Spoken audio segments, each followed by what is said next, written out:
Hello students, BA third year विषय समाजशास्त्र और इस विषय के अंतर्गत निदर्शन टॉपिक चल रहा था। इसका ये सेकंड वीडियो है। इसमें आज मैं निदर्शन पद्धति इसके बारे में आपको समझाऊंगी। इससे पूर्व मैंने निदर्शन के अंतर्गत अनुसंधान क्या है और इसकी कौन कौन सी पद्धतियां हैं संगणना करने की। एक थी संगणना विधि और दूसरी थी निदर्शन विधि। संगणना विधि के बारे में मैंने इसमें समझाया था, उसकी क्या विशेषताएं होती हैं, उसकी क्या सीमाएं हैं। अब आज मैं निदर्शन पद्धति लेती हूँ। निदर्शन पद्धति समग्र में से कुछ इकाइयों को प्रतिनिधि के रूप में लेकर के जब गणना की जाती है तब वो निदर्शन पद्धति कहलाती है। निदर्शन का प्रयोग बहुत समय से होता चला आया है और दैनिक जीवन में हम निदर्शन का प्रयोग जगह जगह पर करते हैं। जैसे गृहिणियाँ खाना बनाती हैं तो चावल बनाती हैं जब, तो चावल में से 2-3 दाने देख करके वो पूरे चावल का अनुमान लगा लेती हैं कि चावल पक चुका है या नहीं। इसी तरीके से व्यापारी लोग गेहूँ, चावल, दाल, धनिया कोई भी चीज़ खरीदते समय थोड़ा सा मुट्ठी भर सैंपल लेते हैं और उससे पूरे ढेर का अंदाज़ लगा देते हैं कि ये वस्तु सही है क्वालिटी में या नहीं। इसी तरीके से बहुत से क्षेत्र में हम जो है वो निदर्शन का प्रयोग दैनिक जीवन में करते चले आ रहे हैं और 1900 से पहले सामाजिक अनुसंधान में इसका प्रयोग बहुत कम हुआ करता था, लेकिन अब उसके बाद में इस निदर्शन पद्धति का प्रयोग व्यापक रूप में किया जाने लगा है। अब इसकी आती है परिभाषा। गुडे तथा हार्ट के अनुसार एक निदर्शन, जैसा कि इसके नाम से ही स्पष्ट होता है कि एक विस्तृत समूह का एक लघु उत्तर प्रतिनिधि है।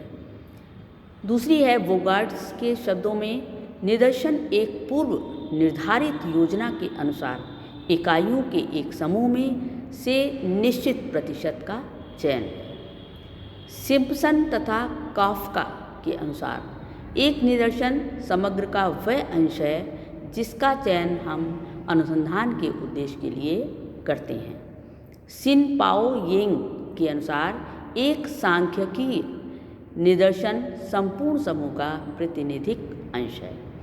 कहने का तात्पर्य यह है कि निदर्शन बहुत बड़े समूह का एक छोटा प्रतिनिधि होता है जिसमें समूह के समस्त लक्षण विद्यमान होते हैं। अर्थात एक ऐसा छोटा सा समूह जिससे हम बड़े समूह का एक अंदाज़ा लगा लेते हैं और वो उसके आधार पर हम किसी भी विषय में निर्णय लेने में सक्षम होते हैं। ये हुआ निदर्शन पद्धति क्या है और उसकी परिभाषा।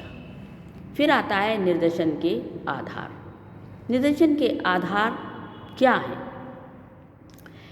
निदर्शन में छोटी सी इकाइयों को बहुत बड़े समूह का प्रतिनिधि कैसे मान लिया जाता है, इसके कुछ आधार हैं जो इस तरीके से हैं। समग्र की सजातीयता, मतलब पूर्ण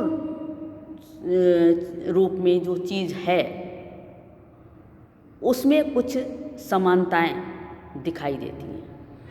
यहाँ तक कि कारखाने में बनने वाली कोई 2 वस्तुएं भी पूर्णतः समान नहीं होती हैं और 2 जुड़वा भाई भी समान नहीं होते हैं। फिर भी यदि हम ध्यानपूर्वक विचार करें और देखें तो ज्ञात होता है कि ऊपरी तौर पर दिखाई देने वाली इस विविधता में भी अंतर्निहित कुछ सजातीयता पाई जाती है या समानता पाई जाती है। जैसे सभी मनुष्यों की शारीरिक बनावट एक सी होती है, लेकिन फिर भी अंतर रूप अलग अलग होता है।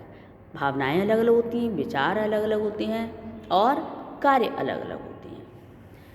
दूसरा है प्रतिनिधित्व पूर्ण चुनाव की संभावना। निदर्शन इस मान्यता पर आधारित है कि संपूर्ण समूह में से थोड़ी सी इकाइयों का चयन इस प्रकार किया जा सकता है कि वे समग्र का प्रतिनिधित्व कर सकें। किंतु इसके लिए ये ज़रूरी है कि निर्देशन की इकाइयों में वे सभी विशेषताएं हों जो मूल समग्र में, जो सभी में हो, ऐसा चयन किया जाए, ऐसी कुछ चीज़ का चयन किया जाए जिसमें समग्र की विशेषताएं परिलक्षित हो। तीसरा, उचित परिशुद्धता। कोई भी निर्देशन 100% रूप से समग्र का प्रतिनिधित्व नहीं कर सकता, फिर भी पर्याप्त मात्रा में परिशुद्धता प्राप्त की जा सकती है। हमारा प्रयास ये होना चाहिए कि निर्देशन में इकाइयों की संख्या जो है वो पर्याप्त हो ताकि वो प्रतिनिधित्वपूर्ण हो सके और उनके अध्ययन से निकाले गए निष्कर्ष वास्तविक स्थिति का सही रूप में चित्रण कर सके। इसके बाद आता है कि निर्देशन की कुछ विशेषताएं होती हैं, वो मैं नेक्स्ट वीडियो में लूँगी। Thank you.